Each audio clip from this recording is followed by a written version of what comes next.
Alors voilà, c'est parti dans une atmosphère électrique. Nous allons commencer notre vidéo. Atmosphère électrique, disait-on, voilà, des centrales qui ont été arrêtées. Je lis dans fin 2018 le vif. On voit quoi? On voit l'entrée de Simone Veil sur le Panthéon. Au Panthéon, fait marquant et positif pour Cécile Djonga. La deuxième peut-être. Accès interdit, peste porcine. Interdiction de circuler dans les bois, lit-on. Fin 2018, vif. Qu'est-ce qu'on voit encore? On voit Kim Jong-un et le président Trump faire amitié alors qu'ils se menacent de missiles. Atmosphère électrique, va-t-on appeler cette vidéo? Et oui, encore on me téléphone, mais voilà. Interdiction de répondre. Dieu ou l'argent? Qui n'est pas avec moi est contre moi. Oui, il s'agit d'une dette. Mais quelle dette et à qui la devons-nous? Est-ce qu'on doit cette dette à un État qui, lui, ne nous doit rien du tout? Est-ce que vous croyez que c'est la justice, ça?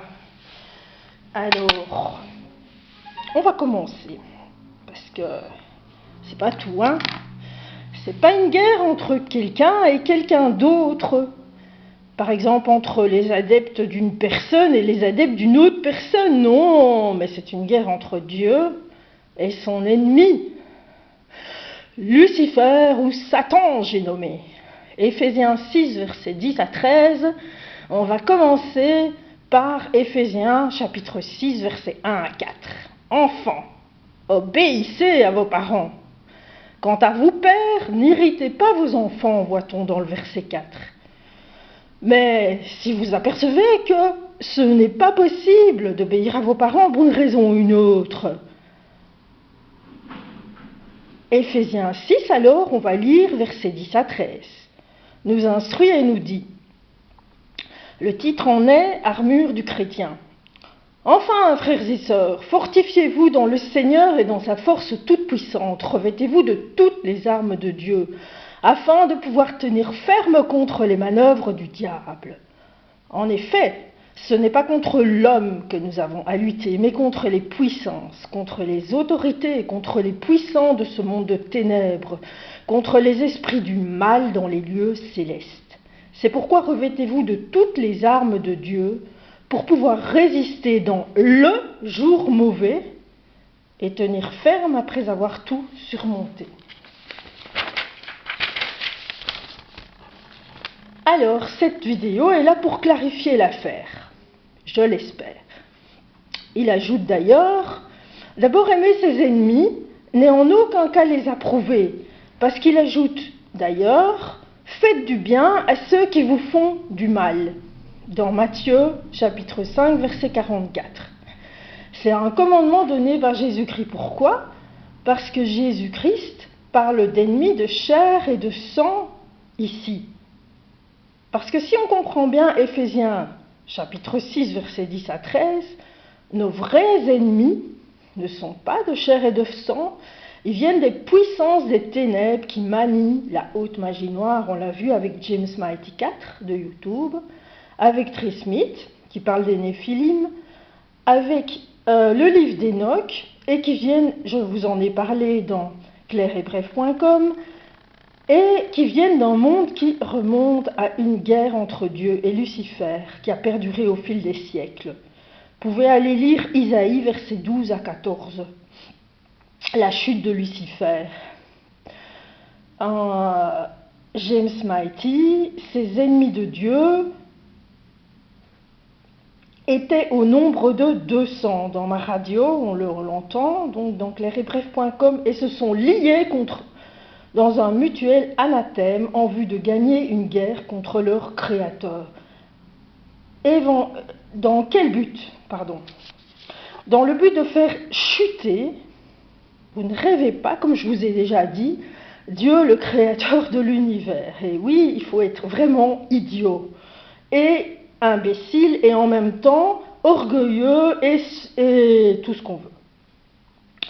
Alors, pour ça, ils se sont pris à la femme, c'est-à-dire Ève, qui n'a pas été très maligne non plus, voir Genèse chapitre 3 versets 1 à 7. Pour ça, ils se servent de tous les moyens mis à leur disposition, la science, CERN, la robotique,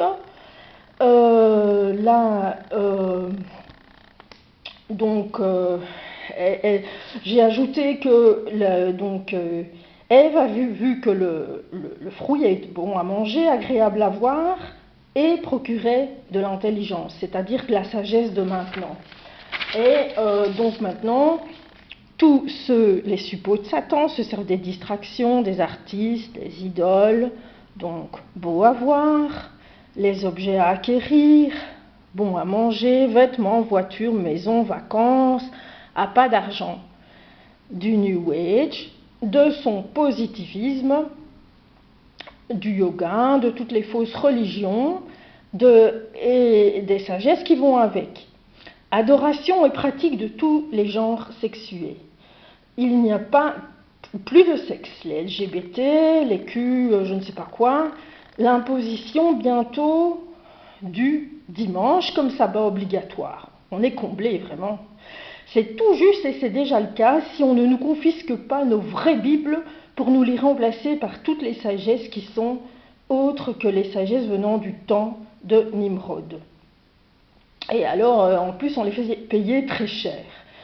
Où on adorait le dieu Ra, soleil, la déesse Isis, la terre ou la lune, et leur fils Horus. Vous pouvez aller voir dans Wikipédia. Mais voilà, c'est ici la réelle division qui va s'entamer. Luc 12, versets 49 à 51. Je ne suis pas venu apporter la paix. Croyez-vous que je suis venu apporter la paix? Non, mais la division. C'est-à-dire, soit on va adorer le vrai Dieu, soit on va adorer les faux dieux, tous ceux que je viens de vous citer, c'est-à-dire principalement Ra, Isis et Horus. Mais il y a tout un panthéon qu'ils ont inventé. Quelles sont les conséquences? 1. Si on adore le vrai Dieu, ou on est sûr d'être guidé par la vérité en personne, qu'est le bon berger Jésus-Christ, j'en ai parlé, qui n'est autre que le Fils unique de Dieu, venu sur la croix nous sauver de ces monstres, et qui reviendra au second avènement. Pourquoi des monstres? Parce qu'ils cherchent à nous faire croire que le vrai Dieu, c'est eux, et qu'en les adorant, on aura la vie éternelle. Mais ce n'est pas tout. En plus, ils cherchent, par les manœuvres d'un pape très zélé, on peut voir les JMJ à Panama du 22 au 27 janvier de cette année, à nous imposer la marque de la bête, celle précisément dont Jésus-Christ veut nous libérer. Pourquoi? Évidemment, c'est une question de dette de l'État. Ils veulent être payés, mais à quel prix? Est-ce que ce serait? En d'autres termes, ceux qui adorent la bête et son image sont tous ceux qui écoutent la sagesse du monde. Ils montrent d'ailleurs tout le temps l'image du pape. Donc la sagesse du monde, à savoir le New Age, le pape, les scientifiques fous de CERN, les idoles, chansons, etc., l'argent, la luxure, les déviations. Et ceux qui adorent Dieu sont ceux qui prennent leur croix, suivent le chemin qu'est Jésus-Christ. Comment? En écoutant ce qu'il nous dit, en mettant ses paroles, l'évangile et la bonne nouvelle en pratique, en demandant l'aide de l'Esprit Saint et en ayant un esprit de repentance face à Dieu, qu'il nous a envoyé son Fils unique en sacrifice pour nous sauver de ce désastre. Alors, j'avais mis Jean chapitre 12, verset 34, 35. Donc, il lui demande, nous avons appris par la loi que le Messie vivra éternellement. Et il lui pose la question, qui es-tu donc il faut aller relire les chapitres. Qui est ce Fils de l'homme? Il lui pose la question. Jésus leur dit, la lumière est encore un peu de temps parmi vous. Marchez pendant que vous êtes dans la lumière, afin que les ténèbres ne vous surprennent pas. Car celui qui marche dans les ténèbres ne sait pas où elle va. Il parlait de la lumière qui était Jésus-Christ, qui était lui-même. Un désastre absolu. Donc de quel désastre est-il venu nous sauver? D'un désastre absolu, puisque cette guerre pour notre âme et notre esprit, c'est une guerre pour notre âme et notre esprit. Les ennemis de Dieu l'ont engagée une fois pour toutes. Alors, c'est pas pour nous sauver, mais pour nous perdre. Pour perdre les enfants de Dieu. Comment? En se posant en imposteur total. Alors vous allez me demander, c'est quoi un imposteur? C'est quelqu'un qui se fait passer pour quelqu'un d'autre. Parce que eux, les enfants de Dieu, ils s'en contrefoutent. Ils s'en contrefichent, si vous préférez. Il dit, preuve en Paul. Donc l'apôtre Paul dit, il se posera en Dieu et il dira je suis Dieu et il s'installera dans le temple de Dieu. En se posant en maître et souverain absolu.